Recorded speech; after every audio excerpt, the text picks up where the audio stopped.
Et nous sommes en direct avec Adrien Quatennens, député La France Insoumise du Nord et coordinateur de La France Insoumise.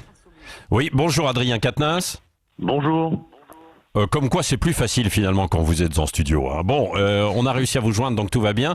Question que je pose à tous mes invités politiques, Adrien Quatennens, comment vous vous organisez vous-même aussi ? Écoutez, nous travaillons à distance. Vous êtes sûrement au courant, l'Assemblée nationale reprend ses travaux aujourd'hui. Elle devait reprendre ses travaux la semaine prochaine, mais nous avons demandé à ce que dans cette période de crise, elle puisse reprendre plus tôt que prévu. Bien évidemment, comme l'Assemblée nationale a été aussi un foyer de contamination, ce sera en respectant des règles sanitaires strictes, et notamment du point de vue de la présence du nombre de députés dans l'hémicycle. Donc ce sera 3 députés par groupe, ce qui fait bien peu, vous l'imaginez. Et pour tous les autres, eh bien, nous sommes connectés en permanence et nous passons nos journées pour l'essentiel en téléconférence, notamment pour étudier les textes de loi dans un délai record, puisque des textes de loi ont été déposés par le gouvernement hier. Et nous avions jusque ce matin pour les amender. Je vous laisse imaginer ce que c'est. C'est très très court pour travailler les textes de loi. Donc disons que c'est assez intense, malgré le fait que nous soyons à distance. Voilà, alors vous, Adrien Quatennens, vous êtes à distance. Et qui vous avez tiré au sort ? Comment ça fonctionne à la France Insoumise ? Qui vous représentera ?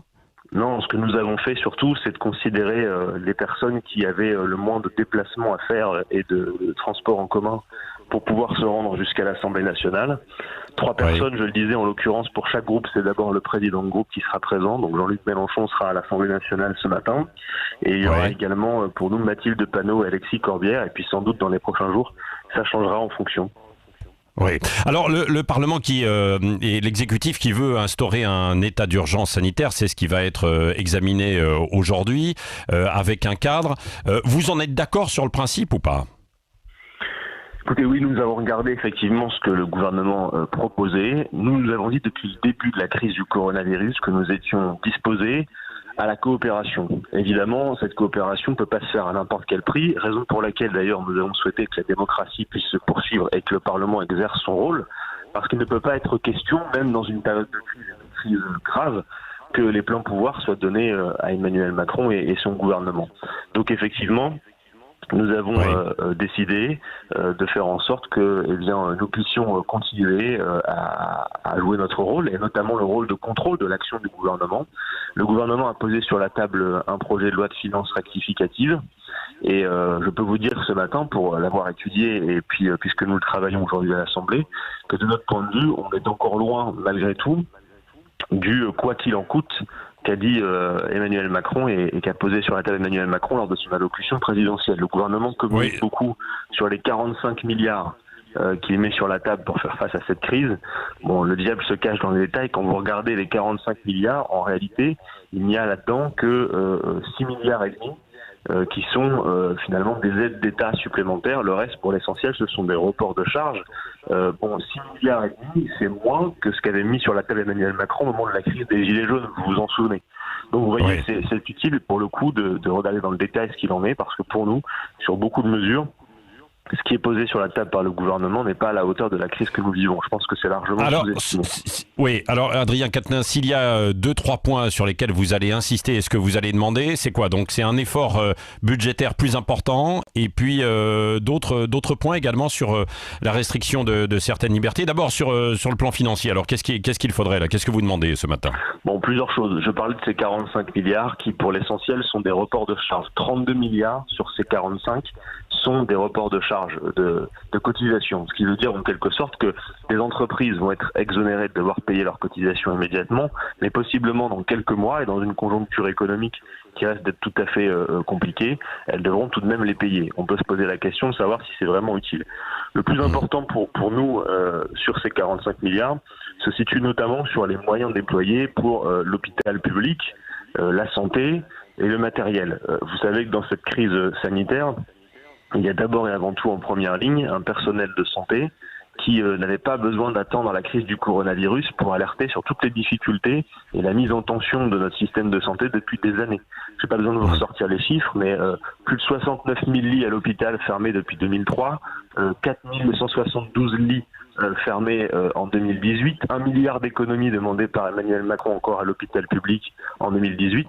Autant dire que toutes ces politiques qui ont été menées jusqu'à présent, aujourd'hui, apparaissent comme ayant mis gravement en fragilité notre système de santé. Et dans ce projet de loi de finances rectificative que nous propose le gouvernement, il n'y a que 2 milliards pour la santé, l'hôpital, l'achat de matériel. Pour nous, c'est clairement insuffisant. Et nous allons demander à ce qu'on puisse aller à 10 milliards pour l'hôpital, la santé et tout ce qui concerne les achats de matériel. Je vous demande de, par exemple, entendre qu'à cette heure, les soignants attendent toujours les fameux masques FFP2, c'est-à-dire les masques qui ont un niveau de technicité plus important que les masques chirurgicaux qu'ils ont reçus. Et on voit bien dans cette affaire, y compris que c'est notre souveraineté sanitaire qui a été mise en cause, notamment par le fait que ces masques ne soient plus produits sur le sol français et qu'il n'y en ait plus à disposition. Donc voilà, par exemple, ces 45 milliards que nous demandons. Oui, absolument. Non, mais, Adrien Quatennens, sur ces masques notamment, est-ce que vous demandez, est-ce qu'il y ait un peu plus de transparence? Parce que c'est vrai que depuis une quinzaine de jours, on nous dit qu'il y a environ un stock on a parlé de 100 millions, 200 millions. Il y a une distribution au compte-gouttes. Alors peut-être qu'il faut un peu les économiser pour faire face à l'ensemble de la crise. Mais est-ce que vous estimez, est-ce que vous avez besoin de preuves pour montrer qu'ils existent bien quelque part, ces masques? Écoutez, j'ai participé, moi, aux 3 réunions même, qu'a convoqué Matignon, des réunions d'information sur le coronavirus avec Jean-Luc Mélenchon, qui était en sa qualité de président de groupe parlementaire. Dans ces réunions, on nous a clairement expliqué qu'il y avait des stocks d'État de masques chirurgicaux, ce qui est vrai, on l'a encore vu hier, je ne sais pas si j'ai suivi ça, mais hier soir, on a appris que le ministère des Armées avait fourni un grand nombre de masques chirurgicaux au ministère de la Santé. Bon, là, c'est un peu technique, mais en l'occurrence, ce que nous disent le personnel de santé qui est en première ligne, c'est que les masques chirurgicaux ne sont pas suffisants dans le cas de syndrome de type gouttelette comme ce coronavirus, et que pour ceux qui sont en première ligne, c'est-à-dire directement en contact des malades, voire des cas graves, les masques dont ils ont besoin sont des masques d'un plus haut niveau de technicité que les masques chirurgicaux, qui s'appellent des masques FFP2, et ceux-là, effectivement, nous avons le plus grand mal à en retrouver, et c'est la Chine qui va nous en envoyer. Donc vous voyez, il y a effectivement cette question de notre capacité à produire un certain nombre de choses. On aurait pu imaginer, par exemple, depuis un certain nombre de semaines, de demander à ce que des industries, des usines se mettent à produire en masse ces masques. Mais juste sur les mesures qui sont posées sur la table, veut dire qu'effectivement, même si dans un temps record, et même si ce sont des projets de loi qui vont être étudiés rapidement, et très franchement, vous dire aussi que c'est compliqué d'étudier ces textes et de les examiner dans le temps record qui est imparti pour le faire, ne serait-ce que les dépôts d'amendements. Vous voyez, on a eu les textes hier après-midi, on a jusque ce matin pour amender, donc c'est très très court, mais il y a aussi tout ce qui concerne les mesures économiques. Parce que derrière cette crise sanitaire, très franchement, le fait de devoir serrer la vis pour pouvoir juguler cette crise sanitaire, ça va avoir des effets sur notre économie. Et le plus important pour nous, en plus de la crise sanitaire, c'est de faire en sorte que les effets économiques de cette crise ne fragilisent pas, notamment un public qui est déjà fortement fragilisé. Je pense par exemple aux chômeurs. On a demandé, nous, la suppression de la réforme de l'assurance chômage qui va fragiliser beaucoup de gens. Et puis surtout à tous ces publics auxquels il faut penser, les personnes sans abri, les migrants, parce que les professeurs, les spécialistes de santé alertent sur l'idée qu'il faut nécessairement que les solutions soient globales. C'est extrêmement important.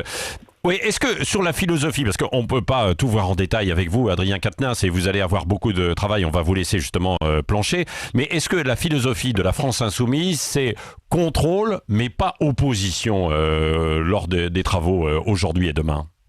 C'est contrôle et c'est surtout proposition. Vous voyez, nous pensons qu'il y a beaucoup de choses sur lesquelles ça ne va pas assez loin. Il y a encore des solutions et des questions qui restent essentielles posées ce matin. Par exemple, vous voyez, on est passé en un temps record, en l'espace de 72 heures, à 3 semaines pendant lesquelles on nous a dit lavez-vous les mains, toussez dans votre coude et utilisez un mouchoir à usage unique et tout ira bien, ne changez pas votre agenda. À un moment, on nous a dit restez chez vous. Donc c'est-à-dire qu'on est passé du fait de dire finalement prenez quelques mesures de précaution à rester chez vous dans un temps extrêmement record. Et aujourd'hui, ce que l'on sait, c'est que ce pays n'est pas un pays uniquement de service et vous avez 3 travailleurs sur 5 qui ne peuvent pas travailler en télétravail. Et par conséquent, à cette heure, à l'heure où on se parle toujours, Vous avez pour l'essentiel des travailleurs dans ce pays un président de la République qui leur dit restez chez vous, mais un employeur qui continue de leur dire venez travailler. Et donc la question qui continue à se poser, c'est qui définit les tâches essentielles qui nécessitent que le travail se poursuive. Et nous, notre avis, c'est qu'une liste claire de secteurs d'activité et de métiers qui sont indispensables à la crise doit être établie, mais qu'en dehors de ces métiers, on doit pouvoir créer les conditions d'un confinement et que les gens puissent rester à la maison. Merci Adrien Quatennens d'avoir répondu à nos questions. Ça a été un tout petit peu perturbé, mais voilà, on s'adapte. Merci Adrien Quatennens de la France Insoumise d'avoir été en direct ce matin sur Sud Radio. Restez avec nous, c'est le Grand Matin Sud.